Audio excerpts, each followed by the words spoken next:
BLM Kerala, Tamil Nadu, Pondicherry. മാസപ്പടി കേസിൽ ED അന്വേഷണം തുടരും.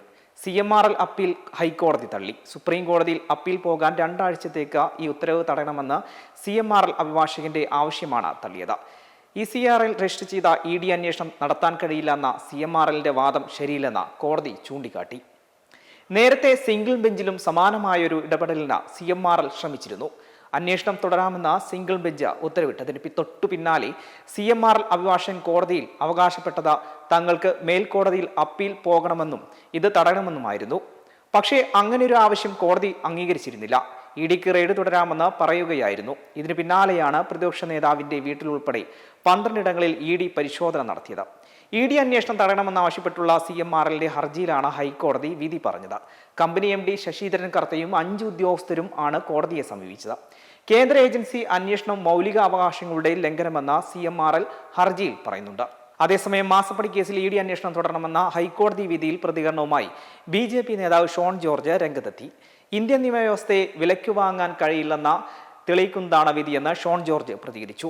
പുതുതായി തെളിവ് ശേഖരിക്കണമെന്ന് കരുതുന്നില്ല. കുഴൽനാടന്റെ കേസും തന്റെ കേസും 2 ആണ്. നടന്ന ക്രിമിനൽ കുറ്റത്തിന് ഇമ്മ്യൂണിറ്റി ഇല്ല. സംസ്ഥാന സർക്കാരിന് ഓഹരി പങ്കാളിത്തമുള്ള കമ്പനിയിൽ വീണ തിരിമറി നടത്തിയെന്നും അടച്ച GSTയുടെ ഇൻവോയ്സ് വ്യാജമാണെന്നും ഷോൺ ജോർജ് പറഞ്ഞു.